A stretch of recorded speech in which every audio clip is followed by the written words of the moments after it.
Bonjour à tous et bienvenue dans le 30e numéro du Morning Webshop. Nous sommes au mois d'octobre et vous le savez, traditionnellement, le mois d'octobre est un mois de sensibilisation. D'une part à la prévention contre le cancer du sein dans le cadre d'Octobre Rose, mais également une sensibilisation, une mise en avant des solutions de cybersécurité dans le cadre de Cyber October. Qui de mieux pour nous aider à y voir clair que mon camarade Bertrand? Salut Xavier, bonjour à tous. Et Bertrand, qui n'est pas venu seul, il est venu avec Tom Legrand. Salut Tom. Bonjour à tous, enchanté, Tom Legrand, donc je suis le Channel Partner Manager chez Fortinet sur la région Grand Ouest. Eh bien, Tom, tu as été très vite, tu t'es présenté, c'est parfait. Juste resituer une chose, Tom, c'est que tu travailles chez Fortinet, tu es représentant Fortinet. Ton rôle, c'est d'aider le channel, d'aider les revendeurs à maîtriser la gamme, à monter en compétences. Tu n'es pas en charge des clients finaux. C'est exactement ça. Aujourd'hui, l'organisation chez Fortinet est faite de la manière suivante. On va avoir donc des personnes qui ont mon rôle, qui vont suivre des partenaires dans de la montée en compétences, dans de l'accompagnement. Et derrière, on va avoir des commerciaux qui, eux, vont suivre nos clients finaux, que ce soit en région, depuis la région Grand Ouest ou depuis le siège à La Défense. Alors, vous l'avez compris chez vous, ne sautez pas sur votre clavier pour écrire un mail à tom.legrand@fortinet.com pour lui demander des grosses remises en fait sur votre prochain projet. C'est pas lui, c'est pas lui. Tom, tu t'es présenté rapidement, tu as présenté comment s'organiser Fortinet. Est-ce que tu peux nous présenter concrètement ce qu'est Fortinet? Avec plaisir.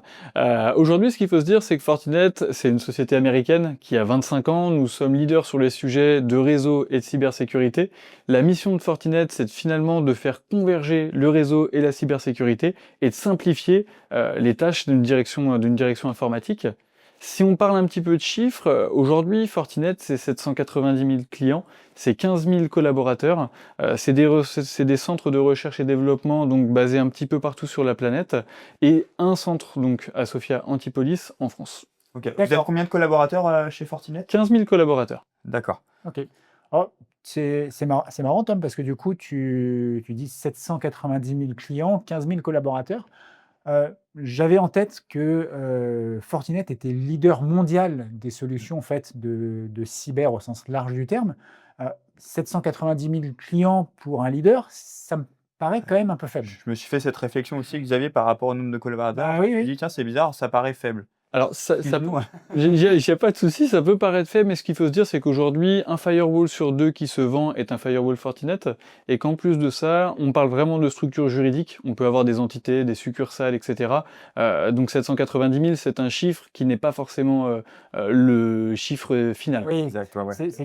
c'est que vous parlez en fait de centres de décision et des entreprises en fait qui peuvent être internationales. En fait, pour vous, c'est un centre de décision, mais une pluralité de succursales. Exactement. Peut-être un biais au niveau des chiffres. Tom, est-ce que tu peux nous repréciser les segments sur lesquels intervient Fortinet? Avec plaisir. Aujourd'hui, Fortinet est connu et reconnu par rapport à son FortiGate, donc notre firewall.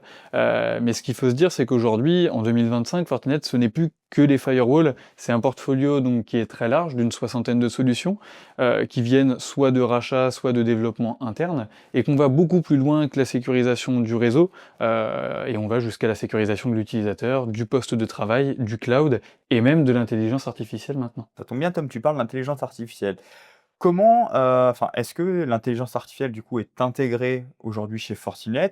Et est-ce que c'est quelque chose que vous avez suivi un peu le vent en entendant parler très récemment? Ou est-ce que c'est quelque chose que vous avez pris à bras-le-corps au tout début, pour implémenter ça dans les boîtiers? Alors, l'intelligence artificielle et Fortinet, c'est une histoire de longue date. Ça fait depuis 2012. En 2012, nous avons créé le FortiGuard Labs. FortiGuard Labs, parce que là, Xavier, tu l'as perdu sinon. Voilà, ça commence. Il n'y a pas de souci. Le FortiGuard Labs, c'est notre laboratoire de recherche. On reçoit journalièrement des millions de signaux. Et le but, en fait, c'est d'analyser ces signaux, de les comprendre et d'y répondre pour éviter les attaques futures. D'accord, donc ça, en fait, c'est l'intelligence artificielle qui va vous accompagner pour corriger ça, en fait, et les mettre pour corriger du coup les failles en fait que vous pouvez rencontrer, de cybersécurité, C'est sur exact les solutions? c'est exactement ça, on parle de machine learning, on reçoit les informations, via du machine learning, c'est retraité et derrière, ça repart, directement dans nos processus, et chez nos clients, finalement, pour éviter des futures attaques qu'on aurait déjà Alors, compris. encore une fois, pour moi qui suis néophyte en fait, sur le sujet, est-ce que c'est, ce qu'on appelle, le 0D en fait, Alors, le 0D, C'est encore un peu c'est différent. ouais, c'est encore différent. Le 0D, on parle d'attaques qu'on n'a jamais connues, des attaques qui ne sont pas connues. Ici, on peut avoir des attaques 0D qui vont directement arriver sur notre FortiGuard Labs, et dès lors que ça va arriver sur notre FortiGuard Labs et elles vont être connues, et on aura une réponse à donner à partir de la fois d'après. OK. OK. Donc Tom, tu nous as expliqué un peu comment c'est intégré aujourd'hui dans les solutions. Tu nous as parlé de machine learning, donc un peu de robotique au final. Est-ce qu'aujourd'hui le robotique vient vraiment en tant qu'assistant de l'utilisateur et non en remplacement? Parce que c'est un peu le sujet aujourd'hui de l'IA, d'avoir Ouais. cette crainte aussi de remplacement en fait d'utilisateur. Aujourd'hui, ce qu'il faut se dire, c'est que quand on parle d'intelligence artificielle, on va avoir 3 steps. La première step, ça va être le machine learning et c'est ce qu'on a intégré dans notre FortiGuard Labs, et ensuite, de plus en plus, on va aller vers de l'accompagnement robotique en quelque sorte, de manière à ce que l'humain ne soit pas remplacé, mais soit accompagné par une intelligence artificielle et c'est ce qu'on peut trouver, dans notre FortiAnalyzer, dans notre FortiManager, des aides à la configuration, des aides à l'analyse et aujourd'hui, on est capable de vous proposer donc de l'assistance sur nos différentes solutions pour gagner du temps et finalement gagner aussi en qualité. Ça OK, ça merci. ça me plaît beaucoup Tom, Bertrand, puisque c'est le sujet qu'on avait essayé d'évoquer à plusieurs reprises quand on a parlé d'intelligence artificielle, c'est de dire l'intelligence artificielle, son objectif, c'est de permettre de dégager du temps aux utilisateurs non pas forcément en se substituant à eux en fait, mais en prenant à sa charge des tâches qui peuvent être répétitives, ou à faible valeur ajoutée, justement pour se dégager du temps et se focaliser sur des tâches à plus forte valeur ajoutée. Donc là, on est clairement dans le sujet en fait de qu'est-ce que l'IA apporte à l'utilisateur C'est vraiment du dans le plus en fait et non du remplacement. C'est vraiment donc là le rôle d'assistant plus qu'on aura à chaque fois systématiquement à nos côtés. C'est exactement ça et si je peux rajouter une dernière chose, bien sûr. aujourd'hui donc on est capable d'avoir des assistants, faire du machine learning. Il y a un dernier sujet, c'est la sécurisation des intelligences artificielles, des LLM. On se rend compte qu'il y a énormément de collaborateurs dans des structures qui vont aller interagir avec, différents LLM pour avoir des réponses, pour avoir des productions et cetera. Et il y a donc s'il y a une chose à ne pas oublier, c'est vraiment la sécurisation de l'accès à ces LLM, pour éviter la perte de données et OK. Est-ce que Tom tu peux Tom vulgariser ouais, LLM? Parce que du coup tu l'as dit c'est ce que plusieurs fois, je j'allais pense qu'il y a dire. des gens qui nous regardent qui vont pas savoir ce que c'est. quand on parle de LLM, on parle de le Large Language Model, et on parle de ChatGPT, on parle d'un copilote, directement D'accord. sur un Donc navigateur web. donc oui, c'est l'expression en bon français en fait de, Une intelligence artificielle. qui sait le comprendre. OK. D'accord. Tom, je vais t'inviter à faire un petit peu de prospective en fait et à nous projeter dans le futur. Hem, Comment est-ce que chez Fortinet, vous voyez l'évolution, du marché de la cyber et des besoins en matière de cybersécurité? Et comment est-ce que vous y répondez avec votre centre de recherche et développement?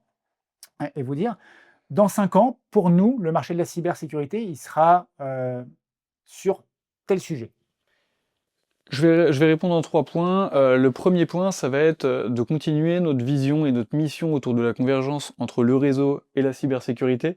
Le fait de plateformiser, clairement, c'est un gain de temps pour tout le monde, et c'est un gain aussi en termes de sécurité, parce qu'on évite les failles de sécurité. Le 2e point, ça va être de continuer à investir dans notre recherche et développement. On n'en a pas encore discuté, mais, 1 personne sur 3 chez Fortinet travaille à la R&D. Et aujourd'hui, on innove Énorme. énormément. Effectivement, c'est énorme et ça représente aujourd'hui 1400 brevets chez Fortinet. Et donc on se place en tant que leader sur l'innovation dans la cybersécurité. Le 3e point, ça va être de continuer, d'aller vers un engagement éco-responsable de plus en plus fort chez Fortinet, parce que c'est une valeur qui est très importante pour nous, et qu'il est pour vous Ah aussi. ouais, Ça tout à fait, c'est ce que j'allais dire, oui, pas que pour vous, également pour nous, ouais. tu nous connais bien, ouais. Je me permets de revenir en arrière, Tom. Tu parlais de recherche et développement. Je crois qu'un de vos principaux centres de recherche et développement est en France, à Sophia Antipolis. C'est exactement C'est ça. c'est la French Tech, la Finalement, tu la connais un French peu Fortinet quand ouais, même. c'est la French Tech, la French Touch, du coup, bah, ça, c'est Cocorico. C'est l'expertise française, en fait, qui est reconnue par le leader mondial de la cybersécurité. Et puis tu disais, tu nous emmènes là sur les sujets RSE qu'on connaît bien avec Bertrand et qu'on connaît bien chez Tipco. Heu, Qu'est-ce que tu peux nous donner comme élément, en fait, pour aider nos décideurs à se dire: «Bah, Fortinet en matière de RSE, ça répond à mes besoins». Est-ce que vos boîtiers sont plus green que ceux de vos concurrents? Est-ce que vous faites du recyclage? Enfin voilà, quelle est l'ambition? Quelle est la marche, quel est le plan de bataille que vous avez mis en œuvre? Effectivement. Aujourd'hui, ce qu'il faut savoir, c'est que pour Fortinet, la RSE, c'est un sujet qui est vraiment important, sur lequel on a de belles ambitions. Et d'ailleurs, on a l'ambition d'être neutre, d'avoir une neutralité carbone à 0 en 2050. Donc Très belle ambition. C'est vrai que c'est une très belle ambition, c'est un challenge, c'est un défi, mais c'est ce vers quoi on tend et ce vers quoi nos équipes tendent, parce que, bah, côté Fortinet, on a vraiment des équipes dédiées sur ces sujets-là, de recherche et développement pour être, finalement le plus respectueux de l'environnement possible. est-ce que vous sentez chez Fortinet, en fait, une demande du marché, en fait, qui vous demande, bah, des boîtiers, neutres en carbone, reconditionnés, avec des matériaux, bah, je vois déjà, en fait, qu'ici sur le FortiGate, en fait, qui n'est pas un FortiGate de dernière génération puisque c'est une série E, mais qui est déjà, en fait, un châssis full alu. Je pense notamment aux réponses aux appels d'offres, en fait, sur lesquels les sujets, RSE, empreinte carbone, en fait, peuvent être des critères discriminants. Est-ce que vous sentez un appel de fond du marché et c'est ça qui vous fait accélérer? Alors effectivement, il y a une vraie demande des clients, il y a un vrai problème donc c'est compréhensible et des vrais challenges. Aujourd'hui, chez Fortinet, on a développé ce qu'on appelle le Footprint Calculator. C'est un calculateur d'empreinte carbone, que vous avez à disposition, que ce soit vous, chez Tipco ou bien vos clients et ça va vous permettre en réalité, de déterminer l'empreinte carbone d'une machine ou bien d'un changement d'une nouvelle machine ou bien d'un changement de machine vers de nouvelles, de nouveaux FortiGate. Vers un upgrade. Vers un upgrade, Donc exactement. c'est un, Ça, c'est quelque chose, moi, je ouais. trouve ça vraiment bien, Xavier, parce qu'on est c'est pas sur une fiche constructeur qu'on va te donner, bah tiens, si on s'engage à te dire que si tu remplaces ça, tu vas gagner ça. Non, là, on est vraiment sur de la data avec un outil que du coup, vous, Fortinet, avez mis en place à disposition des clients finaux et des partenaires pour voir vraiment en fait du concret. C'est exactement ça. On va même au-delà de ça parce qu'aujourd'hui, que ce soit nos FortiGate ou nos ASIC, ces deux procédés sont finalement très économes en termes d'empreinte carbone. Et donc, c'est un sujet sur lequel on travaille depuis plusieurs années. C'est pas quelque chose qui vient d'arriver en 2025, là aujourd'hui. Surtout si on veut être centré utilisateur et là je vais me mettre à la place en fait de nos DSI qui nous regardent, de nos responsables de services informatiques, qui ont parfois du mal à justifier auprès de leur direction de dire: «Ah ben je vais changer un boîtier Fortinet en fait par un autre». Les gens qui connaissent rien te disent: «Bah, à quoi ça sert de racheter un truc qu'on a déjà?» Bah, il y a un sujet en fait, c'est déjà peut-être que le trafic à analyser, augmente, du coup ça nécessite de changer de boîtier. Mhm. Tu as vu, Bertrand, que je commence à savoir de quoi je parle, hein? Et je suis sûr que t'as bossé avant de venir, c'est pas possible. Et que du coup, en prime de voyage, il y a un bénéfice écologique à changer, Exactement.